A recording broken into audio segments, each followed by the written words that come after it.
Entre celui-là qui crée les services nationaux, bravo à lui, et celui qui met la gratuité de l'enseignement pour toute la République. Mais pourquoi voulez-vous faire une étude comparative alors que je ne fais pas une étude comparative. Oui, parce que au regard de vos propos, nous avons comme l'impression que vous voulez comparer les pouvoirs actuels ou encore la gestion actuelle et celle de Mouzé, alors qu'il y a pas match. Non, je vous démontre que les idées meilleures, il y en a partout.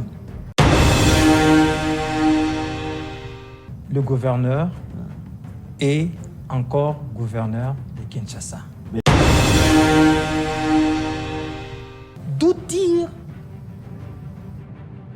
les compétences ou les prérogatives de pouvoir suspendre un gouverneur, le VPN. Il s'est basé sur quel texte? Il est destitué ou il est suspendu? C'est lui qui est suspendu. On se le sache. Non, mais au niveau du bureau, on parle de la destitution. Oui. Au niveau du VPM, on parle de la suspension. Or, c'est lui qui est suspendu. Il est encore gouverneur. À supposer qu'il faut qu'il y ait une remise et reprise. Lorsque vous êtes suspendu, c'est-à-dire vous laissez tout à l'État. Vous ne pouvez pas vous rendre dans votre bureau pour organiser les choses, pour qu'il y ait par exemple une remise et reprise. Et lorsque... Ce qui n'était pas le cas malheureusement. Comment? Vous savez ce que le gouverneur a fait dans son bureau?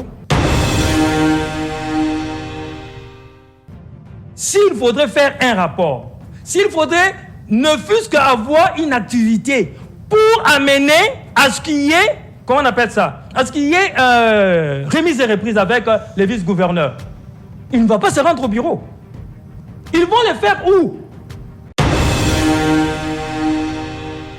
Donc dans ces lots de ces personnes accusées, il peut y avoir des tricheurs, mais parmi eux, il y a aussi des innocents. Comme Ngobila. Voilà, exactement. Mais exactement.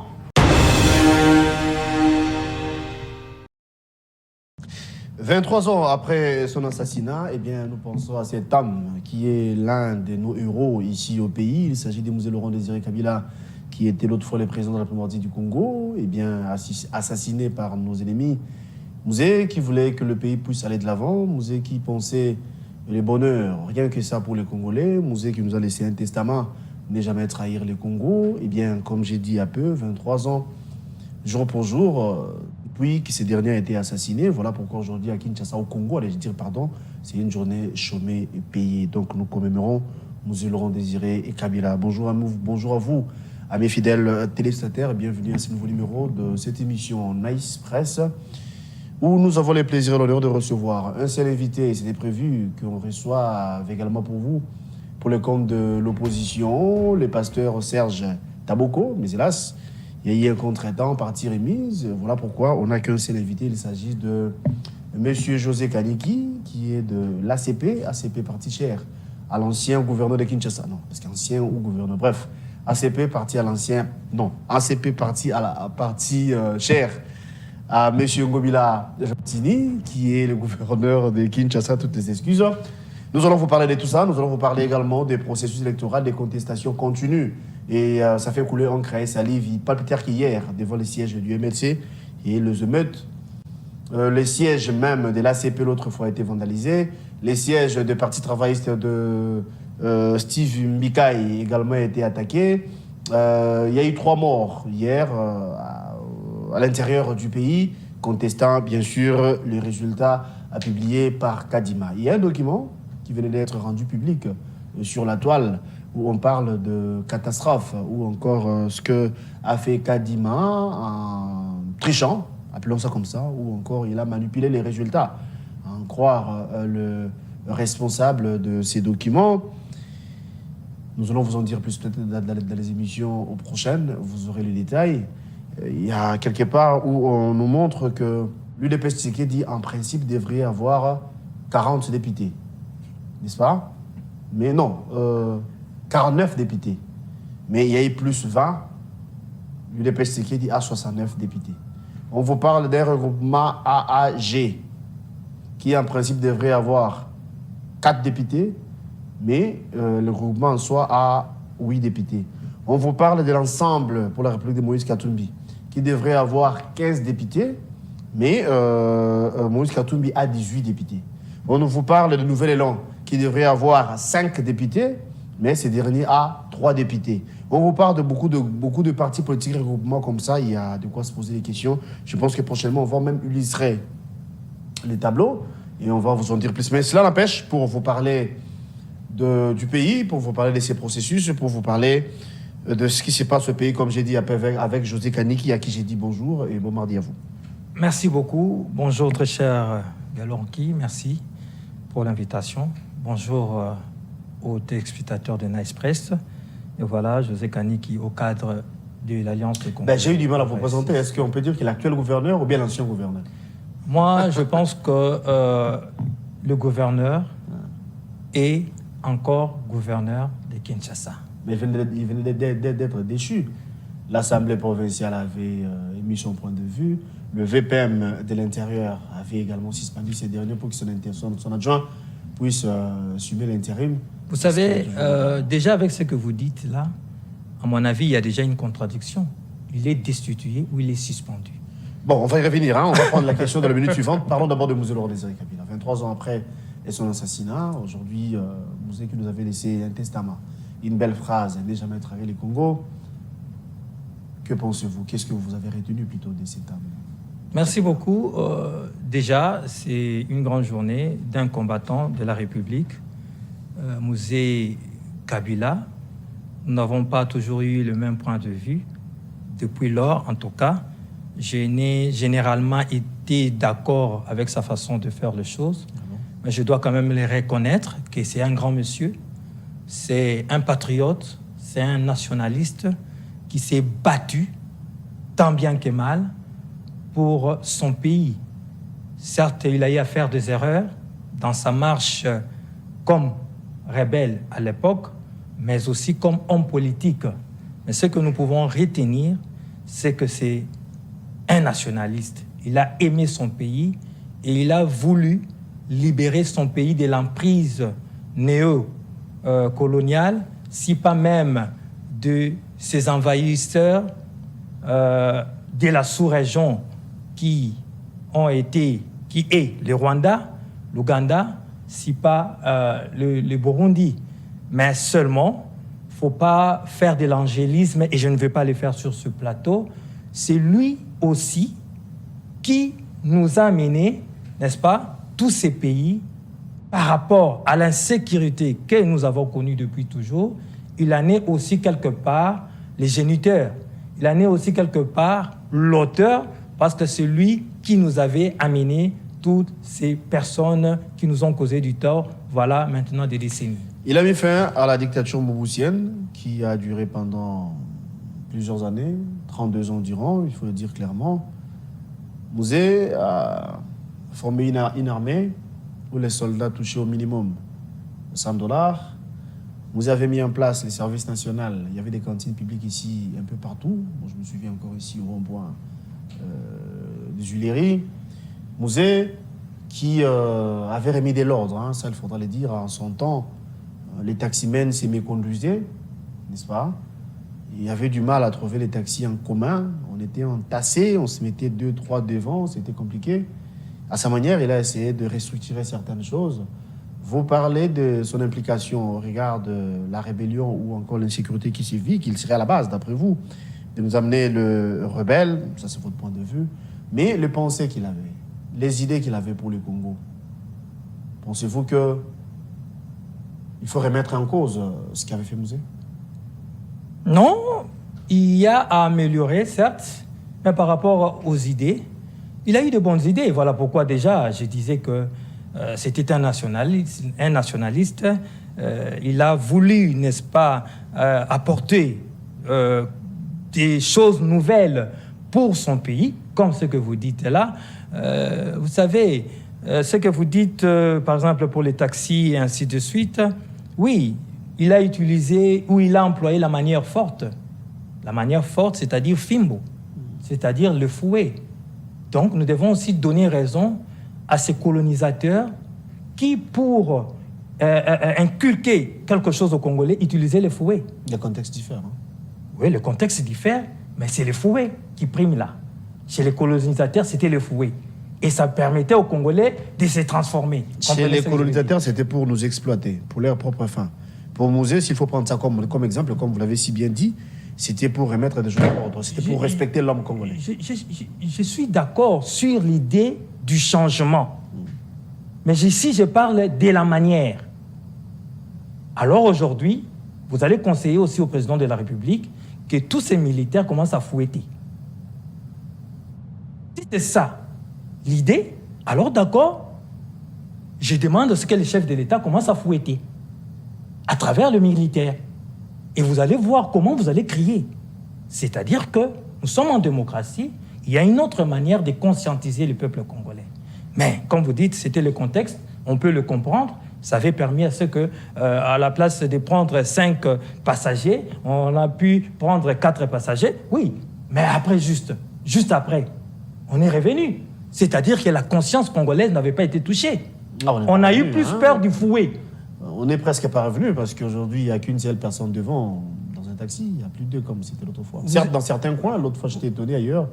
Vous êtes sûr vraiment que le collectif, la conscience collective congolaise a changé? Mais c'était à cet exemple, ce que Mosé a fait déjà de chasser la dictature mobusienne.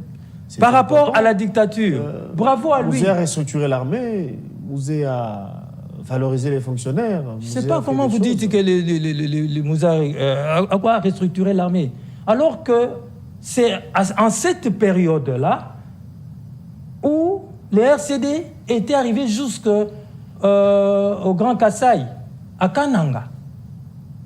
La moitié du pays entre les mains de rebelles, de ce même rebelle que lui avait amené. On oublie l'histoire ou quoi? Non, quand j'étais venu, c'était les alliés, non pas les rebelles. Mais exactement, et puis ils se sont transformés en rebelles, non? D'ailleurs, lui-même l'avait si bien dit, un conglomérat d'aventuriers. C'est lui qui nous a amené un conglomérat d'aventuriers. Bravo à lui parce qu'il a voulu se débarrasser de ce conglomérat d'aventuriers. Mais c'est à son époque où la moitié du pays fut partie de l'autre côté. On oublie l'histoire. Il a chassé la dictature. Oui, bravo à lui. De manière forte. Nous les lui concédons. Mais ça nous a amené où? Vous comprenez que, c'est-à-dire, il y a à boire et à manger dans cette histoire du grand monsieur qui est Laurent Kabila, Laurent Désiré Kabila. C'est-à-dire, il y a de bonnes choses, certes, nationalistes et ainsi de suite, mais il y a aussi des choses que l'on peut lui reprocher. Mais en tout cas, nous retenons ce qui est positif, le nationalisme de Mosé Kabila. C'est un humain, vous n'avez pas tort, les descendants de Lumumba, c'est ce qu'il disait, hein, qu'il incarnait les idées qu'avait Lumumba. Nous pensons à lui, hein, une pensée pieuse en tout cas. Attendez. Mosé et Laurent Désiré Kabila, 23 ans, on va le dire, c'était aujourd'hui qu'il a été assassiné. On va changer de chapitre, avant qu'il vous ait dit. Oui, il y a aussi cette affaire de $100. Aujourd'hui... Ah, les $100 pour les soldats. Pour les faux soldats, rien que pour les soldats, $100. Ouais. Mais aujourd'hui, les soldats touchent combien? Non, il y a une différence. Il y a une différence. À l'époque de Mosé, si je m'abuse, $1 valait 1 franc, je crois. Voilà, ça c'est vrai. Ce qui dit, on avait le pouvoir d'achat. Vous avez raison. Donc les $100 valaient beaucoup. Quoi. Donc vous comprenez qu'il y avait, comment on appelle ça, ces nouveaux francs congolais. Les mots m'échappent. Francs congolais, c'est oui, oui. Mais lorsqu'on a eu à mettre en circulation, il y a un mot là économique, là, j'oublie un peu. C'est-à-dire quoi? On a eu une nouvelle monnaie. Et c'est à partir de là que nous avons gagné ce pouvoir d'achat. Sinon, imaginez qu'on avait continué avec les Zaïre. On n'allait pas gagner ce pouvoir d'achat. Donc, quelque part, si nous avons pu gagner ce pouvoir d'achat par rapport au dollar, c'est parce que nous avons mis en circulation une nouvelle monnaie. Et même aujourd'hui, si le gouvernement en place s'est décidé d'échanger des monnaies et d'en créer une autre, vous allez comprendre que tout va se rabattre. Parce qu'on aura gagné, comme à son époque, le pouvoir d'achat. Mais est-ce que c'est ça vraiment la solution? Je ne pense pas. Voilà un peu. Non, il avait mis en place des services nationaux. Ah oui, À l'interne, Musée ça ne contractait presque pas de dettes. Ça, c'est On produisait à notre manière. Faudrait dire que voilà. ça, c'est vraiment une de meilleures idées. Voilà. Une très bonne idée à améliorer. D'ailleurs, voilà pourquoi... On suppose que s'il était encore en vie, on allait encore avancer. On allait avancer. Tout naturellement. Même sur le plan économique, en termes de production, on allait être vraiment loin. Là, nous entrons vraiment dans les si. Mais c'est possible. Non, parce qu'il n'est plus. Exactement. On regarde ce qu'il avait fait pendant les peu de temps qu'il avait pris les pays en charge. Eh bien, ou encore qu'il était à la tête du pays, s'il était encore entre celui-là qui crée les services nationaux, bravo à lui, et celui qui met la gratuité de l'enseignement pour toute la République. Mais pourquoi voulez-vous faire une étude comparative alors que je ne fais pas une étude comparative. Oui, parce que au regard de vos propos, nous avons comme l'impression que vous voulez comparer les pouvoirs actuels ou encore la gestion actuelle et celle de Musée, alors qu'il y a pas match. Non, je vous démontre que les idées meilleures, il y en a partout. Comme à l'époque de Joseph, et puis à l'époque de Musée Kabila. D'ailleurs, pour pérenniser... Joseph Kabila, qui avait aussi les idées meilleures. Oui, il y en a. C'est moi qui dis. Mais nous parlons Musée comme héros national. Aujourd'hui, on commémore, ou encore nous pensons à lui parce que c'est aujourd'hui qu'il a été assassiné. On parle de lui. Pourquoi vous voulez aller dans des études prouve que c'est une bonne idée à pérenniser. Voilà pourquoi le chef de l'État a pérennisé, comment on appelle ça, les services nationaux. Parce que ça a été une très bonne idée. Donc vous comprenez que je fais preuve de rationalité et de bon sens. Revenons. Voilà. Parlons de l'actualité, au fait. C'était une parenthèse parce que nous pensons à lui. Ne jamais trahir les Congos. C'est des testaments que Musée a laissés à tous les Congolais. Hier, je suivais dans les réseaux sociaux une dame qui a des nationalités. Elle est congolaise de chez nous, aussi canadienne. Elle vient d'Europe.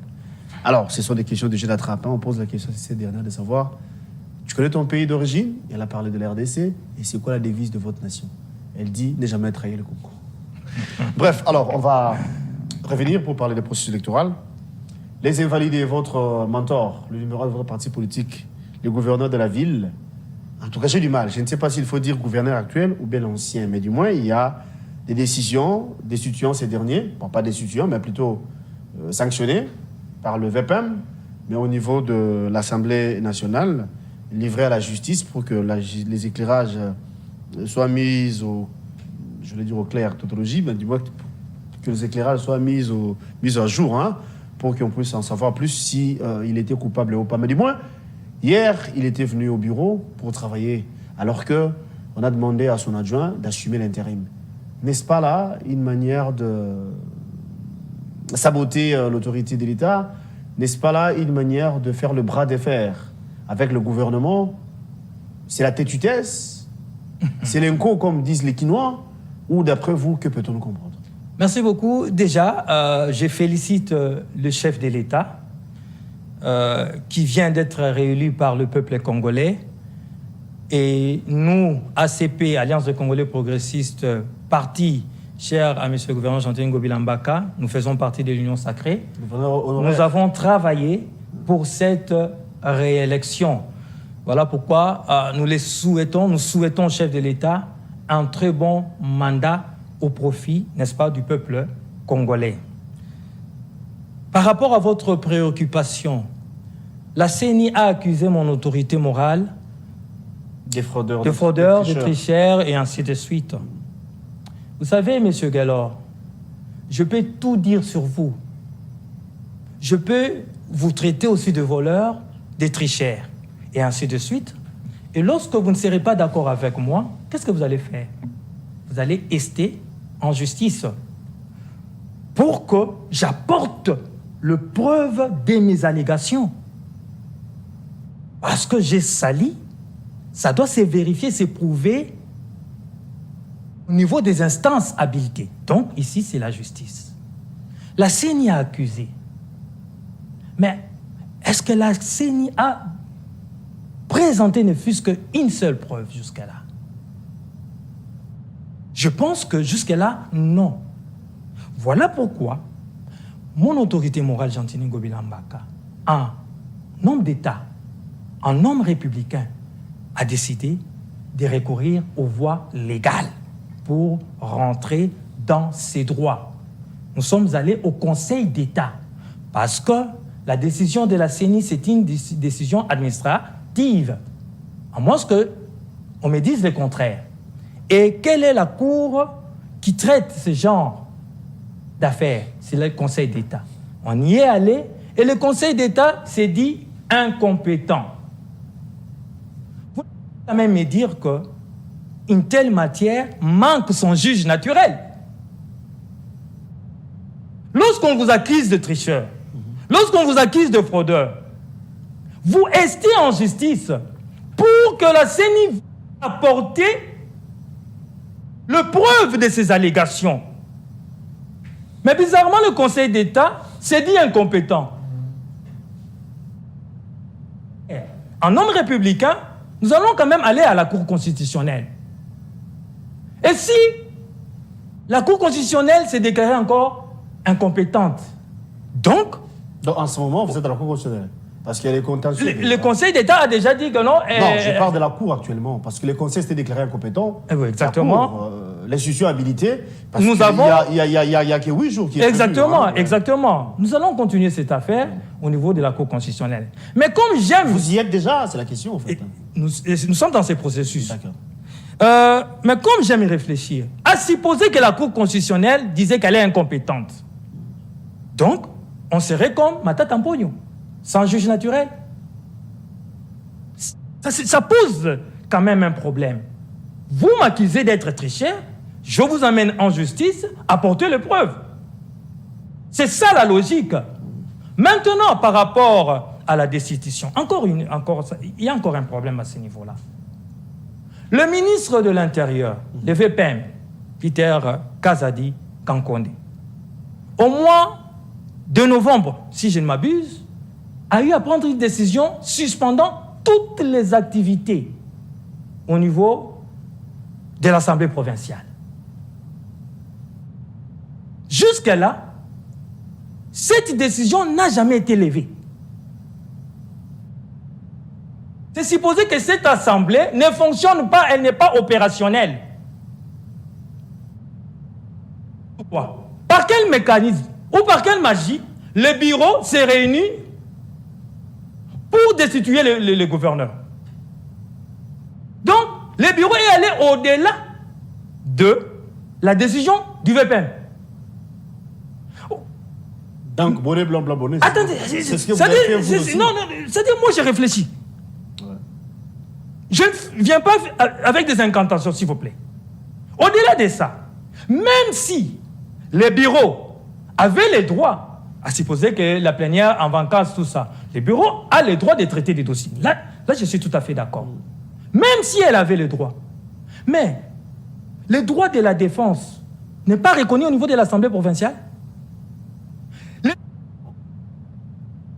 Ces bureaux à 5, ces bureaux a-t-il entendu l'accusé? Il y a jurisprudence. Hein. C'était le même cas pour le dossier Moukébaye. Quand Moukébaye s'est plaigné, ou encore les adeptes de Moukébaye s'est plaigné du franc plateau de télévision pour dire que Moukébaye n'a pas eu le temps de prouver, plutôt de mettre en place ses moyens de défense, et vous n'avez pipé mot. Hein. S'il vous plaît, je peux me tromper, mais une fois, j'ai vu Moukébaye devant ses pairs par rapport à un dossier au niveau de l'Assemblée plénière. Je peux me tromper. Mais si on vérifie bien, vous allez voir... C'était un autre dossier, vous avez raison. OK. Mais au-delà de ça... Mais là, c'était un autre dossier, oui. Oui, l'essentiel, que je vous ai donné un élément que M. Moukébaye avait été une fois devant ses pairs. Mais ici, il y a un dossier sérieux où on accuse le gouverneur qui est l'émanation de cette assemblée. Vous l'entendez?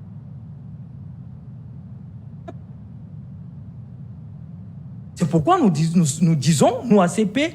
Pensez-vous que ça fait partie du règlement des comptes? Voilà. Non, j'ai dit pensez-vous. Mais c'est la phrase...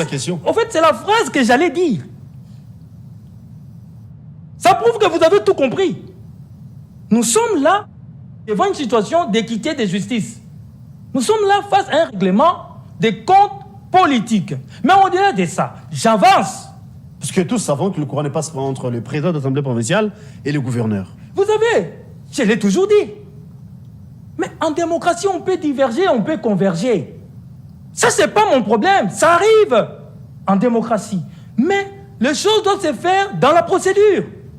Alors, dans la logique qui est la vôtre, vous parlez de l'acharnement, vous parlez des règlements des comptes, à en croire ce que vous dites en tout cas. Vous avez dit tantôt que le gouverneur Ngobila, c'est un homme d'État. Tout à fait. Respectueux des textes, ça c'est vous qui le dites, hein, les Congolais, tout ça là. Mais comme il y a une décision au niveau de l'Assemblée provinciale, que ça soit légal ou illégal, prenons ça comme ça. Au-delà de ça, le VPM de l'Intérieur s'est prononcé, en suspendant ces derniers, demandant à son adjoint d'assumer l'intérim. Un homme d'État, respectueux des textes, pourquoi ne pas obtempérer jusqu'à ce que la lumière soit faite, jusqu'à ce que la justice va se prononcer pour que ces derniers soient rétablis, en lieu et place de faire ce qu'on appelle bras de fer. Tout à fait. Je vous ai compris, j'en arrive, je termine rapidement mon raisonnement. D'accord. Vous savez, nous sommes dans un état de droit. C'est les textes de la République qui priment. Je me pose des questions. D'où tirent les compétences ou les prérogatives de pouvoir suspendre un gouverneur, le VPN? Il s'est basé sur quel texte? Parce que dans la Constitution, dans notre Constitution, en son article 198, alinéa 10 dit ceci: du gouvernement provincial peuvent être collectivement ou individuellement relevés de leurs fonctions par le vote d'une motion de censure ou de défiance de l'Assemblée provinciale. Donc, en réalité, il n'y a que la plénière qui est censée, par principe de parallélisme et de forme, Oui, mais... qui est censé, s'il vous plaît, qui est censé, n'est-ce pas, déchoir un gouverneur. Vous n'avez pas tort. Mais au-delà de ça, il y a aussi le président de la République. Le bureau peut siéger, non?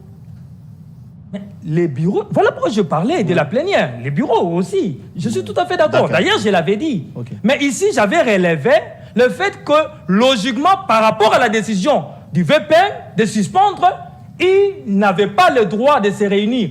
Comprenez ce que j'avais dit. C'est un raisonnement Je comprends logique. parfaitement bien. Ok.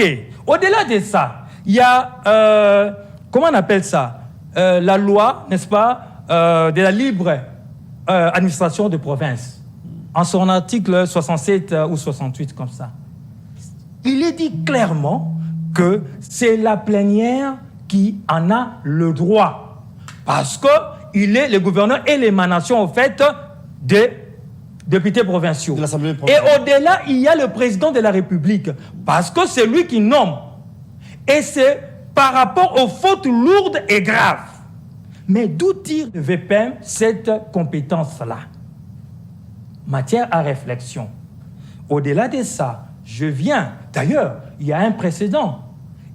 En 2021, il y a le VPM Asselo, ministre de l'Intérieur de l'époque, qui avait eu à suspendre, comment on l'appelle, les vice-gouverneurs du Sud Kivu, si je ne m'abuse. Eh bien, clairement, les instances avaient eu à réhabiliter ces vice-gouverneurs parce que, clairement, le vice-premier ministre n'a pas ces compétences-là. Je viens maintenant sur la destitution et ainsi de suite. Finalement, on doit être clair dans les termes employés. Il est destitué ou il est suspendu. C'est lui qui est suspendu. Suspendu, on se que le sache. Non, mais au niveau du bureau, on parle de la destitution. Oui. Au niveau du VPM, on parle de la suspension. Or, celui qui est suspendu, il est encore gouverneur. Les réflexions ne tiennent pas la route. Celui qui est suspendu, il est encore gouverneur. Donc, il y a une certaine contradiction logique entre les deux instances, entre Les deux institutions, si je peux m'exprimer Parlons de ainsi. ces cacophonies qui Cacophonie. sévit au sein même de l'Union sacrée. Qui peut-on nous comprendre? Vous savez- Alors qu'il y a un nouveau mandat qui va commencer l'un de ces quatre. Vous savez, je viens sur la destitution. Qu'on se le dise, bras de fer. Non, nous sommes des républicains. Nous sommes des hommes d'État. Il n'y a pas de confrontation face au VPM. Non, non, non, non. Le gouverneur est un homme sensé, est un homme intelligent. Mais ce qu'il avait fait hier, est un comment on homme peut expliquer sage. ça? Voilà. À supposer qu'il faut qu'il y ait une remise et reprise. Lorsque vous êtes suspendu, c'est-à-dire vous laissez tout à l'État. Vous ne pouvez pas vous rendre dans votre bureau pour organiser les choses, pour qu'il y ait par exemple une remise et reprise. Et lorsque... Ce qui n'était pas le cas malheureusement. Comment vous savez ce que le gouverneur a fait dans son bureau? Je ne pense pas. Il est arrivé par rapport aux honneurs. Vous voyez vraiment le gouverneur Jean Ngobila arriver à l'hôtel des villes et ses militaires les saboter. Mais ça serait pire. On lui rend ses honneurs. Mais il est encore gouverneur. Suspendu, entre guillemets. Exactement. Mais le fait d'être suspendu n'amène pas à ce qu'on puisse commencer à les saboter. Quand il arrive, que le policier ne s'en charge pas. La moindre des choses, c'est ce respect-là. La moindre des choses, il faut qu'il y ait respect. Au-delà de tout. Parce que quand on est suspendu, on reste à la maison. On ne vient pas s'afficher au bureau comme ça. La logique, c'est aussi ça. Comment on va faire la remise et reprise? Ça, c'est autre chose, cher ami. Mais attendez. Nous traitons les affaires de l'État. Nous traitons les affaires de l'État. S'il faudrait faire un rapport, s'il faudrait ne fût-ce qu'avoir une activité pour amener à ce qu'il y ait, comment on appelle ça, à ce qu'il y ait remise et reprise avec les vice-gouverneurs, il ne va pas se rendre au bureau. Ils vont le faire où? Où ils vont faire cette remise et reprise. Ces policiers-là ne vont pas rendre honneur. Je voulais faire quelques pas en arrière. Vous avez dit que la CENI a accusé Ngobila. Donc il n'y a pas de confrontation, s'il vous plaît. Nous respectons le VPM, il n'y a pas de confrontation, nous ne sommes pas là, non. Nous sommes respectueux des textes, nous sommes respectueux de la hiérarchie, nous sommes respectueux du président de la République, nous sommes très respectueux du gouvernement de la République parce que nous sommes hommes d'État. Quelqu'un m'a posé même la question de savoir qui est derrière Ngobila, quand il se comporte comme ça. Mais sinon, vous avez donné la réponse. Je voulais faire quelques pas en arrière quand vous avez reconnu, ou encore vous avez dit tantôt que la CENI a sanctionné Ngobila tout en lui traitant de tricheur, fraudeur, voleur, tout ça. Bon, pas voleur, hein, tricheur, fraudeur. Alors qu'il y avait un candidat qui était aussi parmi le 82. Mais quand Kadima publia provisoirement les gagnants au niveau de la législature nationale, eh bien, ces derniers ont été aussi cités comme gagnants. Alors, après, la CENI nous dit clairement qu'il avait introduit un document en termes de recours, il a été entendu au niveau de la CENI et qu'il avait présenté ses moyens de défense. Voilà pourquoi il était du coup rétabli. Vous, pourquoi n'avez pas emprunté le même chemin? Pourquoi n'avez pas fait la même procédure? Déjà, c'est possible. Parce qu'on appelle ça recours gracieux au niveau de la CENI. Vous savez, il y a des termes dans notre pays. C'est quand même intéressant. Recours gracieux auprès de la CENI. C'est une démarche qui a peut-être payé pour les candidats qui furent aussi invalidés ou dont les résultats avaient été annulés. Mais nous avons choisi une autre démarche. Est-ce que la démarche est censée ou elle n'est pas censée? D'après la CENI, c'était vice déjà. Il y avait un vice de procédure. Vous avez frappé à la mauvaise porte. Moi, je me pose la question. C'est une décision administrative, oui ou non? Oui, mais la décision a été prise au niveau de la CENI. Il fallait contacter en premier la CENI et puis en savoir plus. C'est possible. Que dit la loi, s'il faut poser ça comme question? Exactement. Vous savez, il y a plusieurs procédures pour atteindre ces objectifs. Objectifs. On pouvait aller vers celui ou celle qui nous accuse, qui est la CENI. Vous imaginez, vous m'accusez d'être un tricheur. Et je dois revenir chez vous? Oui. Ah, s'il vous plaît. Alors que vous m'accusez d'être un tricheur. Mais vous ne m'avez pas brandi, comment on appelle ça, le preuve de ma tricherie. Je dois encore venir chez vous. Alors que c'est une décision administrative. Mais pour se défendre, non? Si vous n'êtes pas convaincu, c'est alors... Moi, je pense que la procédure aussi, c'était que la CENI prenne tous ces dossiers de tricherie, de corruption, et j'en passe, de les transférer au niveau des cours et tribunaux, au niveau du Conseil d'État. Voilà, ces personnes ont été sanctionnées par moi, la CENI, par rapport au fait tel. Les instances vont faire leur travail. Que voulez-vous dire au regard de tout ça? Par rapport à ces scrutins, par rapport à ces processus, il n'y a pas eu bourrage, il n'y a pas eu tricherie, il n'y a pas eu tout ça là, ou bien c'est Ngobila qui n'est pas dans ça? Vous savez, très bien, très bonne question. Rationalité et bon sens obligent. Je suis le premier à dire que la CENI a fait un travail que l'on félicite d'une manière générale, mais il y a eu des irrégularités. Nous l'avons tous constaté. Et les observateurs, et les partis politiques de la majorité comme de l'opposition, et le peuple congolais. Mais seulement, ces irrégularités ne sont pas de nature à entamer, à entacher, ni même à remettre en cause la crédibilité ou les résultats selon l'ordre d'arrivée. Mais maintenant, dans cette liste de 82 personnes ou personnalités candidats, je suis sûr qu'il y a eu des tricheurs. Il y en a eu. Du moment que je reconnais les irrégularités. On a l'élément sonore de l'un de vôtres, hein, qui est cadre de votre parti politique, qui a cité nommément les autorités que je me permettrai de citer ici. S'il vous plaît. Que ces derniers détenaient des machines à voter et qu'il y avait un même qui distribuait les machines dans sa voiture. Comment son nom ne se figure pas sur la liste alors que Ngobila n'est pour rien, Ngobila, c'est des règlements de compte comme vous dites ici, voilà. Vous savez, je disais qu'il y a eu réellement des tricheurs du moment que je reconnais les irrégularités. Donc je ne peux pas dire ensuite qu'il n'y a pas de tricheurs. Parce que dans votre parti, mais il n'y a pas qu'un Ngobila, aussi votre secrétaire général. Mais seulement parmi les 82. Il y a des tricheurs, mais la CENI aussi est imparfaite.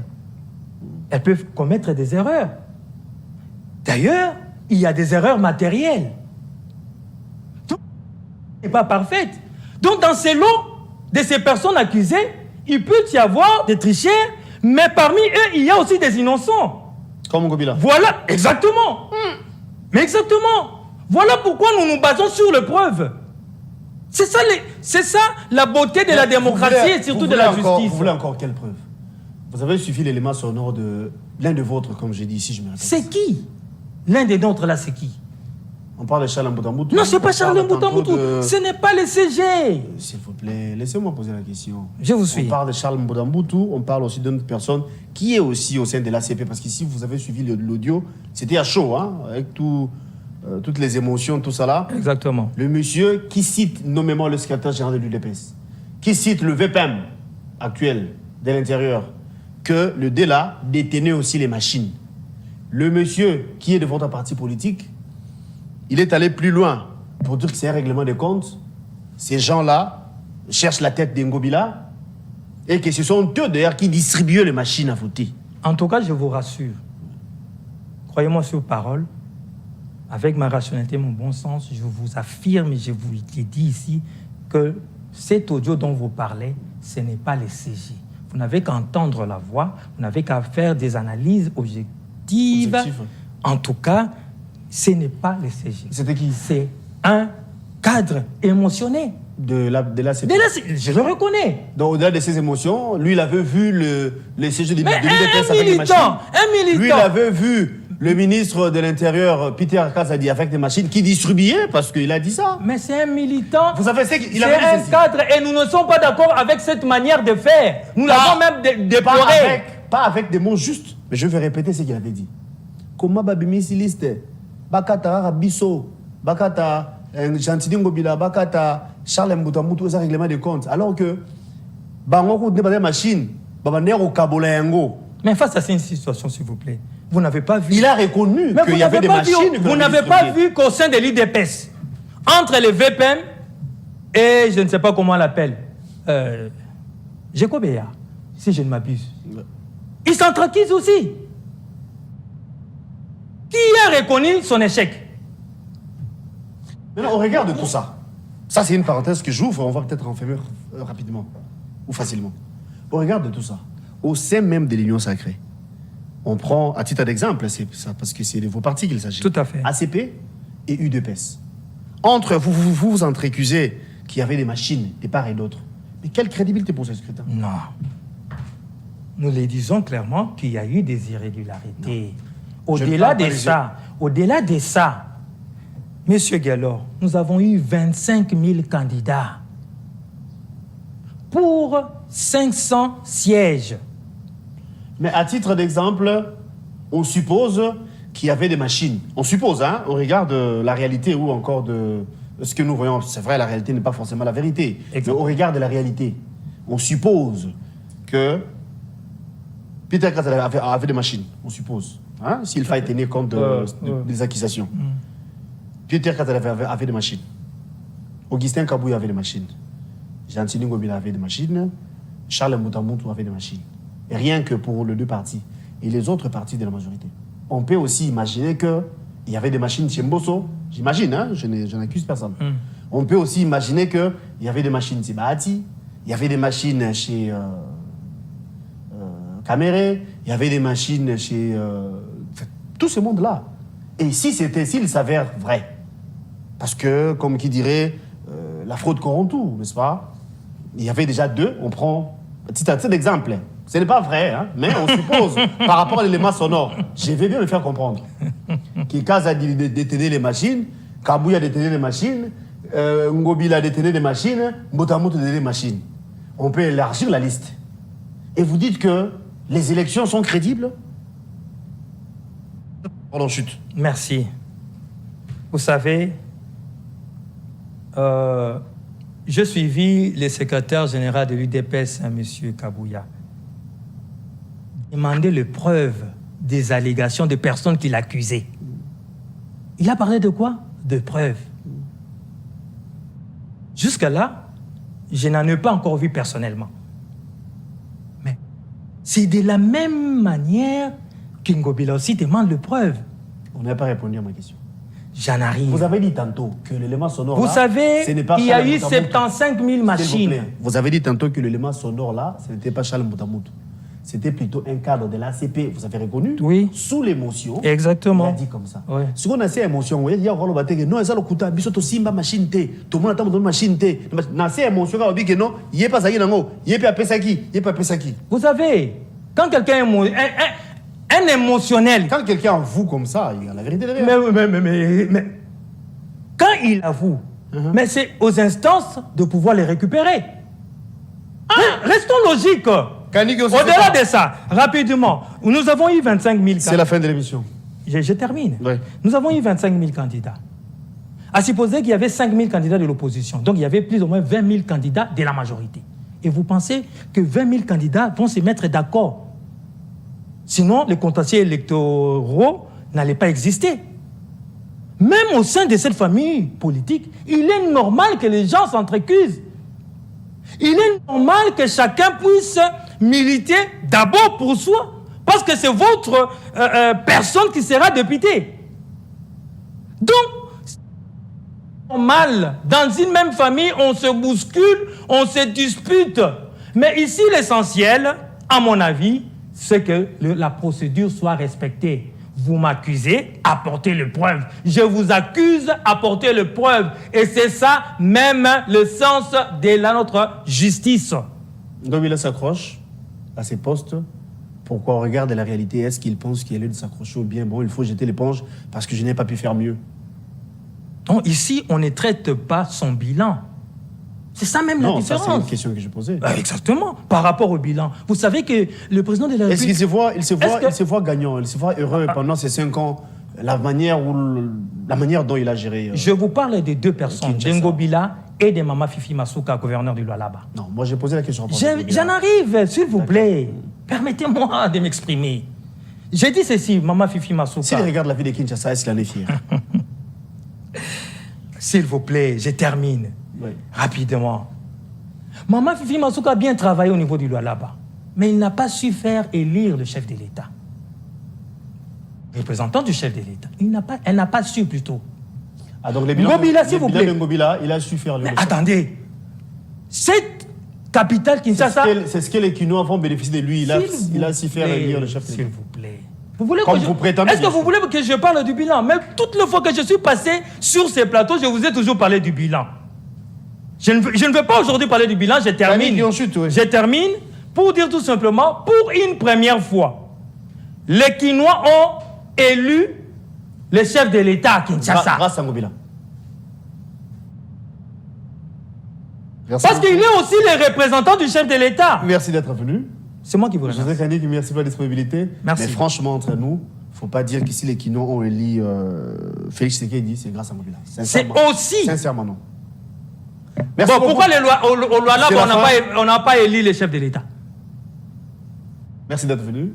On peut vous retrouver prochainement. Je rappelle que c'est moi qui vous remercie. de l'ACP. Merci. Merci, cher José Kaniki, pour la disponibilité. Je vous remercie. C'est la fin de cette émission. On va vous retrouver demain pour un nouveau numéro. On devrait également recevoir Pasteur Serge Taboko de l'ECD. Donc, comprenez que l'opposition allait être représentée. Mais hélas, il y a contre-temps, cela n'empêche. Sinon, merci à vous. Merci à la rédaction de Brandon. Merci à Blaise Ndombe qui était du côté de la régie finale. Bantu des programmes sur nos antennes. Et on se retrouve demain pour un nouveau numéro. Au revoir.